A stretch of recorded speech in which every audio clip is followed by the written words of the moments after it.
안녕하세요. 즐거운 순간의 박대선입니다. 오늘은 상가에 대해서 리뷰를 해보겠습니다. 대표적으로 은퇴한 다음에 월세 받을 수 있는 것 중에 하나가 뭐 집도 있고 그게 일반적이었죠. 그리고 상가는 잘 사람들이 하지 않습니다. 그 이유는 일단 잘 모르고, 그리고 리스크가 아무래도 주거용보다는 상업용이 더 크기 때문입니다. 뭐 모든 사람들이 처음부터 다 아는 건 아니니까 시작은 이렇게 좋은 책으로 하는 것도 아 저는 좋다고 생각을 합니다. 그러면 저는 이 책을 가볍게 4 가지 정도로 구분을 해 봤는데요. 저도 뭐 상가에 대한 경험은 없기 때문에 새롭게 배우는 것들이 많았습니다. 그래서 기본적으로 상가를 어떻게 투자하는지, 작은 계획, 조금 다르죠, 일반 부동산하고. 그리고 상가도 역시 경매로 사는 게 제일 좋다고 저자는 주장을 하는데요. 그럼 어떤 것을 신경을 써야 되는지, 그리고 마지막으로 가장 중요한 게 권리금과 상권이죠. 주택과 달라서 상가는 아무리 가격이 저렴해도, 월세가 싸도 매출이 발생하지 않는다면 들어오지 않습니다. 주택은 그냥 거주하면 되니까 쪼끔 어 좋지 않더라도, 예를 들어서 역세권에서 좀 멀더라도 뭐 갈 수 있는데 상가는 그렇지가 않죠. 자, 그럼 구체적으로 상가 투자하는 방법부터 알아보겠습니다. 자, 상가를 투자하는 방법은 여러 가지가 있는데 그중에 분양은 피하라고 합니다. 왜냐하면은 분양할 때는 일단 건축업자의 이익, 원가에다가, 그리고 개발업자, 시행업자죠, 시행자의 이익도 추가된 데다가 거기다가 분양 대행업자까지 올렸기 때문에 가격이 높을 가능성이 높대요. 일반적으로 분양을 하고 3년 이내에 정착을 못하면 경매에 나오는 경우가 많은데, 그런 경우 가격이 30% 정도라고 그러니까 이 분양 가격이 얼마나 리스크가 큰지 그걸 알 수 있을 겁니다. 그 리스크는 이게 상권이 확정한 경우에는 훨씬 더 큽니다. 그리고 매매는 좀 다양하게 찾을 수 있다는 점에서 좋은데, 경매가 좋은 점을 얘기를 하죠. 매매보다 훨씬 가격이 낮습니다. 아까 말씀드린 것처럼 분양이 아 너무 높았을 때 30%로 나온다는 것도 있고, 그리고 매매보다는 경매가 뭐 어떤 경우든 싸겠죠. 아니면 매매를 갈 테니까. 그리고 대출도 뭐 거의 80% 정도가 나온다고 합니다. 주택과는 다르게 상가에 대한 대출 제한은 없습니다, 아직. 뭐 언제 바뀔지는 모르죠. 그리고 언제 사서 언제 파느냐는 성숙하기 전에 사서 성숙한 다음에 팔아서 다시 이걸 반복하는 게 상가 투자의 요령이라고 합니다. 언제 성숙되느냐? 그건 맨 마지막에 권리금 분야에서 보시면 될 것 같습니다. 작은 계획은 주택하고는 조금 다른데요. 뭐 여러분이 물론 없으신 분도 있겠지만 대부분은 그래도 주택하고는 조금 관련이 있죠. 물론 뭐 세대주가 아닌 경우도 있겠지만, 세대주라면은 최소한 전세나 월세는 얻었을 거고, 그리고 어느 정도 자금이 축적된 분들은 뭐 매매도 해 봤을 가능성이 높겠죠. 자, 근데 작은 계획은 매매와 분양을 먼저 보면은 대출이 한 반 정도가 됩니다. 50%. 그거에 비해서 경매는 80%가 돼요.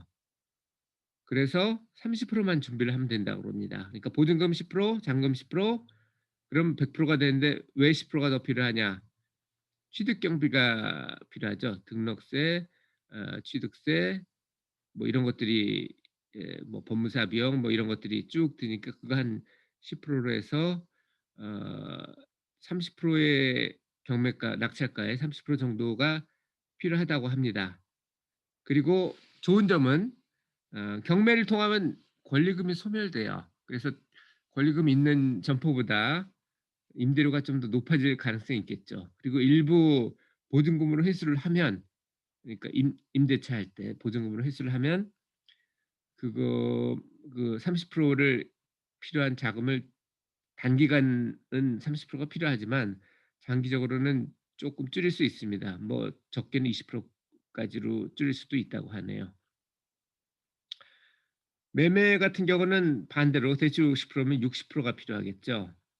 그래서 매매도 뭐 꼭 피할 필요는 없겠죠. 예를 들어서 금매라든지 지금처럼 코로나 때문에 공실이라서 단기적으로 뭐 장기적으로 될 수도 있겠습니다만 여태까지 뭐가 있었죠?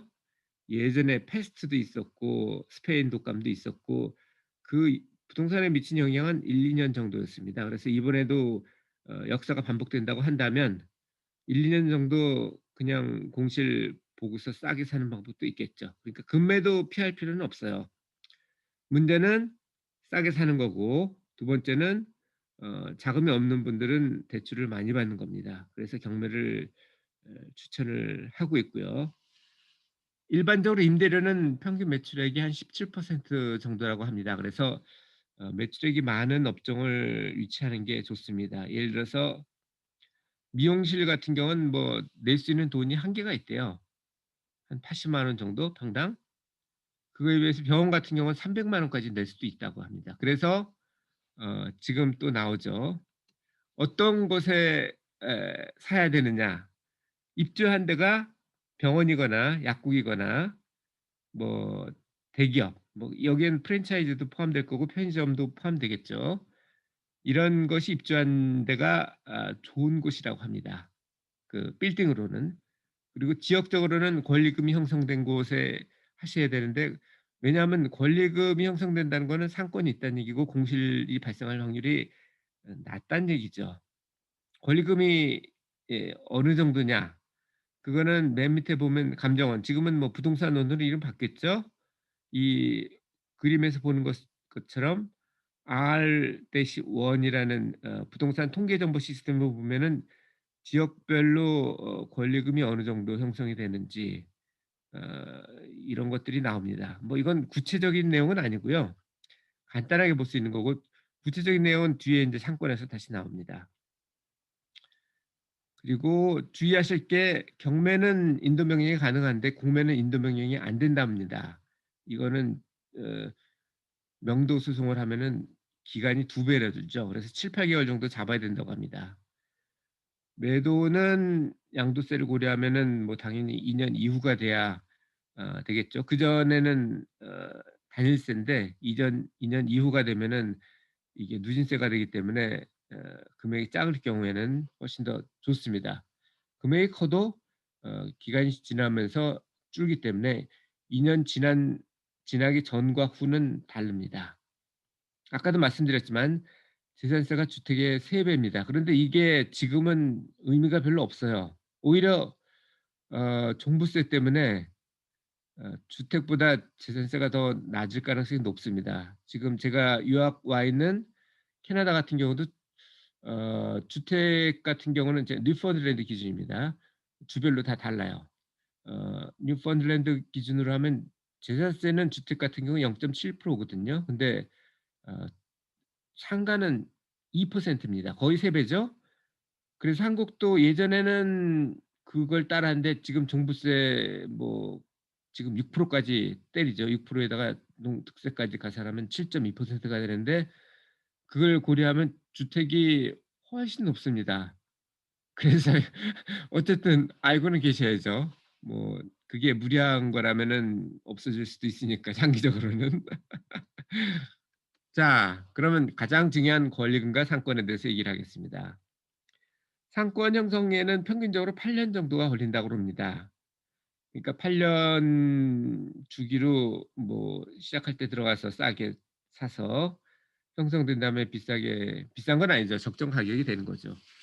팔고 나오는 게 좋은데 어떤 지역이든 핵심 지역 상권 확인하는 데는 이 브랜드 프랜차이즈가 좋습니다. 파리바게뜨가 권리금이 제일 많은 곳에 들어오고 있고요. 베스킨, 휴대폰, 이다야, 커피순이라고 그럽니다. 그러니까 이런 네 업종이 있는 데가 핵심 상권이라고 그래요. 코어 지역이죠. 그쪽 근처에서 사시는 게 좋고요. 그리고 상권 변동은 권리금이 보통 1년 순수익 합계거든요. 그러니까 권리금이 떨어진다 그러면은 순수익이 떨어진다는 얘기고, 다시 말하면.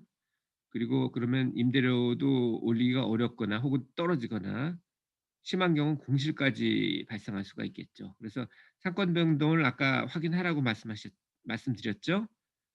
그래서 그걸 확인하는 방법은 옆에 있는 것처럼 소상공인 상권 정보 시스템에서 확인을 할 수 있습니다. 아까 얘기한 부동산원, 감정원이죠. 감정원의 것은 그냥 지역별로 간단하게 나온 거고, 소상공인 마당에서 볼 수 있는 상권 정보 시스템은 여기 나온 것처럼 지도에 표시를 할 수가 있어요. 원으로 하든 다각형으로 하든 해서 인근의 유동인구가 어떻고 소득이 어떻고 뭐 남녀, 성별 뭐 이렇게 쭉 구분이 돼 있습니다. 훨씬 더 자세해요. 이거보다 더 좋은 건 나이스 비즈맵인데, 이건 문제가 유료라는 겁니다. 하루에 한 번만 무료예요. 그래서 소상공인 마당하고 이걸 나이스, 그중에서 괜찮은 거가 있다면 나이스 비즈맵을 같이 활용하시는 게 좋습니다. 그리고 조금 더 구체적으로 들어가면 상업용지, 도시 상업용지는 보통 7% 정도를 기준으로 한다고 그럽니다. 그 이상이면은 공실 날 가능성이 높죠. 왜냐하면 공급이 많으니까. 안산 같은 경우가 최악인데 12%나 된다고 하네요. 그래서 안산은 상업용지가 가격이 낮습니다. 백화점이 진출하면은 인근 상권은 붕괴되죠. 왜냐하면 사람들이 백화점에 가서 소비를 하려고 할 테니까요. 그래서 백화점에서 제공하는 서비스를 경쟁 업체들은 거의 망합니다. 규모의 경제도 있고 자본력도 있고 그렇기 때문에. 그래서 그건 주의하셔야 되고, 후면 상가는 전면 상가의 40% 이하밖에 안 됩니다. 노출되지 않았기 때문에 그런 일이 발생하는 거죠. 이런 것들을 고려해서 권리금을 파악하고 상권 파악하고 그리고 싸게 들어가는 게 상권 투자의 핵심입니다. 자, 여기까지 오늘 배운 알짜 상가에 대해 투자하라 이런 얘기를 말씀을 드렸는데요. 여러분의 느낌은 어땠나요? 저는 상가에 대한 지식이, 경험이 없어서 그런지 몰라도 상당히 신선하게 들렸습니다. 그래서 언젠가 매매로 투자할 생각은 없고요. 물론 뭐 아까 말씀드렸지만 급매라면 할 수도 있겠죠. 어쨌든 어 싸게라면 한번 해 보는 것도 작은 규모로 해서 방법이라고 생각을 합니다. 그래서 아무래도 제가 경험이 적기 때문에 혼자 하기는 좀 부담되고, 상식적으로 어떤지 친구들하고 같이 공유를 해 보고 상의를 하고 투자를 해볼 생각입니다. 여러분도 이 내용을 공유를 해서 통일을 하고 투자를 해 보세요. 특히 전문가가 아니시라면. 왜냐하면 상가라는 게 결국 우리들이 살고 있는 공간이거든요. 우리가 어디서 살고 싶은지, 그게 주택 투자의 포인트라면 우리가 어디서 소모를 하는지, 어디서 시간을 보내는지, 이것도 어찌 보면 상가에 대한 투자 포인트가 되지 않을까, 이렇게 생각을 해 봤습니다. 그러면 오늘도 즐거운 순간의 박대선이었고요. 다음에도 더 좋은 책을 가지고 다시 찾아뵙도록 하겠습니다. 어 즐거운 순간의 박대선이었습니다. 감사합니다.